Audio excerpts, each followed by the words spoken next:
नमस्कार दोस्तों, मैं हूं यूसुफ अली। इस समय हमारे साथ स्टूडियो में मौजूद एक खास मेहमान दिवाकर शुक्ला जी, जिनका नाम दिवाकर शुक्ला है, लेकिन उनको लोग यहाँ राजू शुक्ला के नाम से ज़्यादा पहचानते हैं।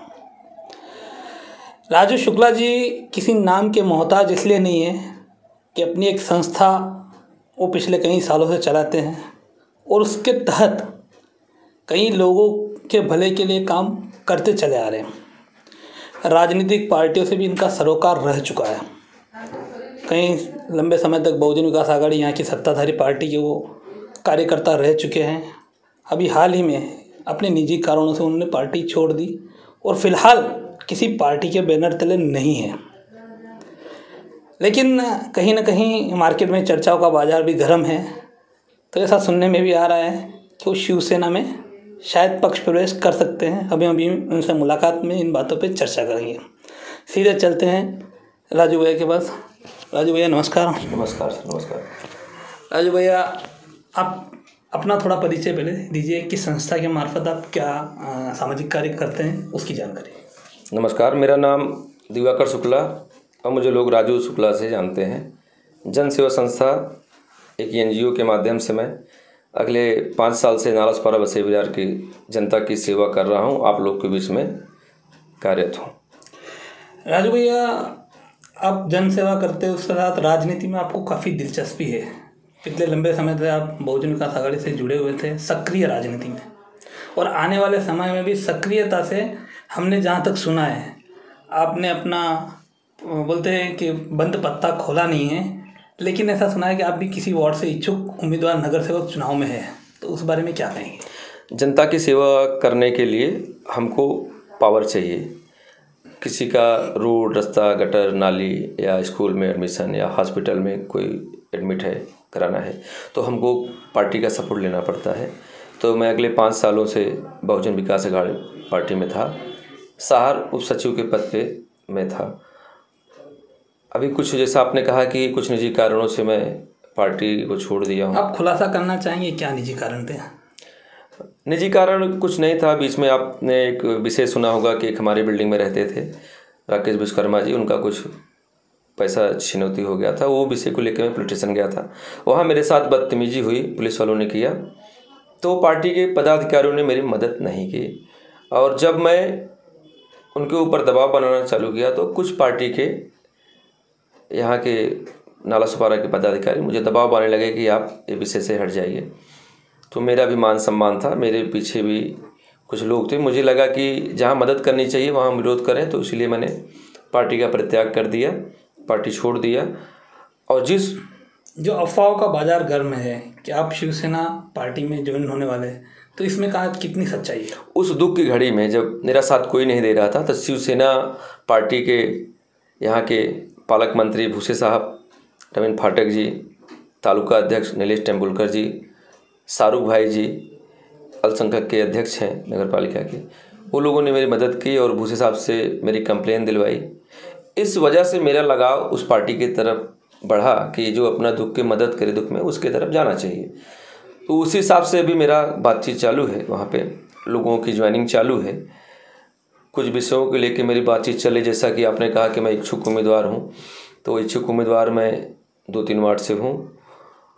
अब जहाँ पार्टी मुझे उस योग्य समझे, जहाँ पे कार्यकर्ता नाराज ना हो, मेरी वजह से किसी को तकलीफ ना हो, मैं जनता की सेवा कर सकूँ, उस वार्ड से अगर पार्टी टिकट देगी तो मैं ज़रूर लड़ूंगा। नहीं भी टिकट देगी तो एक कार्यकर्ता बन के नाला सुपारा शहर में एक अच्छी भूमिका अदा करूँगा।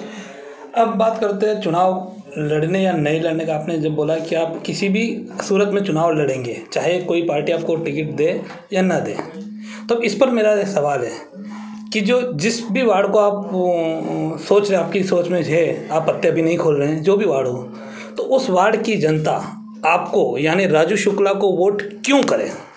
पहली बात तो मैंने ये नहीं कहा कि पार्टी टिकट नहीं देगी तो मैं चुनाव नहीं लड़ूंगा। मैंने ये कहा कि पार्टी जहाँ से टिकट देगी मैं चुनाव लड़ूंगा, नहीं देगी तो मैं एक कार्यकर्ता बन के पार्टी के लिए काम करूंगा। पहला मेरा, क्योंकि मेरी वजह से कोई कार्यकर्ता नाराज नहीं होना चाहिए। रही बात कि मुझे वहाँ के आम जनमानस मुझे वोट क्यों दे, जिस वार्ड से मैं लड़ना चाहता हूँ, तो आप एक सर्वे कराइए, एक आम जनमानस का कि राजू शुक्ला जन सेवा संस्था के माध्यम से लोगों के बीच में 24 घंटा काम करते हैं कि नहीं। लोग पार्ट टाइम राजनीति करते हैं, 4 घंटा, 5 घंटा, 6 घंटा। मैं फुल टाइम राजनीति करता हूँ। मैं रात में अगर 12 बजे भी मुझे किसी का फ़ोन आया होगा कि राजू भैया हॉस्पिटल में आना है, ब्लड की ज़रूरत है, या पुलिस स्टेशन आना है, तो मैं मेरी जितनी ताकत है, जितने मेरे कॉन्टेक्ट हैं, उनको यूज़ करके मैं पहुँचता हूँ। काम हो या ना हो वो अलग की बात है। सामाजिक काम ही करना है जब, और वो एक मंच के तहत आप कर ही रहे हैं, तो क्या राजनीति उसमें ज़रूरी है? ये हम सवाल का आप क्या कहना चाहेंगे? देखिए, बात सामाजिक काम तो मुझे करना ही है, लेकिन बहुत सारे समाज काम ऐसे हैं जो बगैर राजनीति से जुड़े नहीं हो सकता। अगर अभी आपको केएम में किसी को यहाँ से रेफ़र करके भेजना है तो वहाँ पे आपका लिंक होना चाहिए। वो जब आप पार्टी में बढ़ोगे, आपका दायरा बढ़ेगा, तभी लोगों को काम होगा। किसी स्कूल का एडमिशन करवाना है आपको, तो आप कैसे उनकी मदद कर पाओगे? पुलिस स्टेशन में ऑफिसर आए दिन चेंज होते रहते हैं। जब आप एक पार्टी में जाते हो तो आपकी ताकत बढ़ जाती है काम के, तो अब आप अपने कॉन्टेक्ट से लोगों का काम कर सकते हो।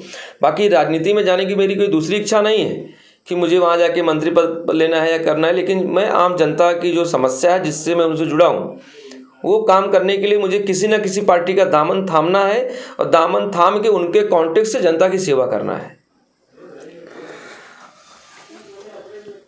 चुनाव जब आएगा, आज राजू शुक्ला की क्या सोच है कि वो जनता को अपनी तरफ मोड़ पाए, या उनको कुछ मैसेज ऐसा दे पाए कि जनता को लगे कि हाँ, उनका नेता जो है उनके लिए कुछ सोचता है?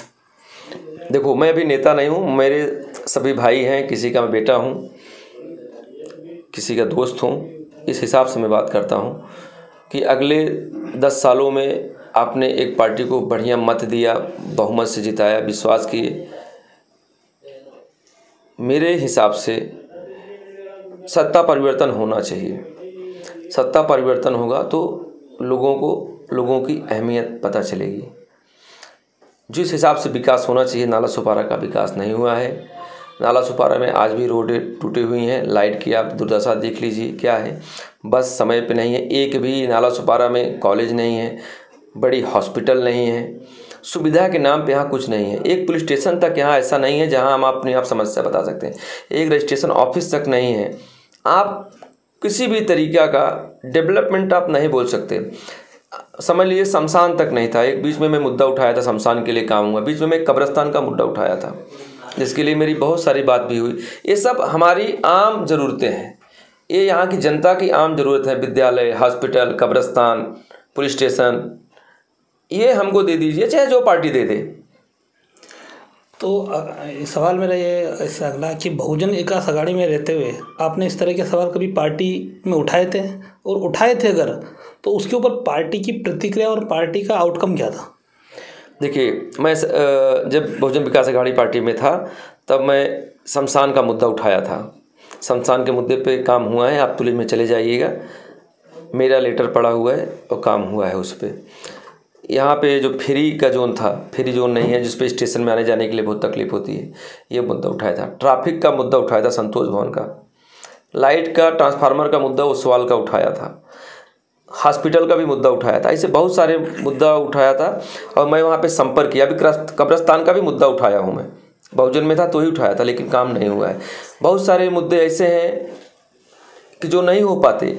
एक पार्टी से थोड़ा सा दूर रहने का ये भी कारण है कि जो जिस काम के लिए मैं पार्टी ज्वाइन करता हूँ, चाहे बहुजन किया हूँ, चाहे अब सृजना में जाने के मेरे प्रयास हैं, मैं आम जनता के लिए जाता हूँ। आम जनता का काम होना चाहिए। अगर उस पार्टी में काम नहीं होता तो कहीं ना कहीं हमको भी तकलीफ होती है कि जिस जनता से हम वोट मांगते हैं आपके लिए, वो जनता जब काम बताती है और जब हमारा काम नहीं होता है तो लोगों में गलत मैसेज आता है। तो इससे आगे भी आप कुछ कहना चाहते थे, क्या कहेंगे? देखो, ये जो नगर पालिका चुनाव आ रहा है वसई विरार का, मैं यहाँ के आम जनता से अनुरोध करना चाहूँगा, यहाँ के नेताओं से अनुरोध करना चाहूँगा, जनता को धोखा मत दो। आप लोग जनता के जिस काम को आप कह के चुनाव जीतते हो, आते हो, धोखे की परिभाषा बताइए, किस वो तरह काम के धोखा मतलब कि जनता का, उनकी जनता की ज़रूरत क्या है? एक हॉस्पिटल चाहिए जनता को, जनता के लिए रोड चाहिए, जनता को पानी चाहिए, जनता को विद्यालय चाहिए।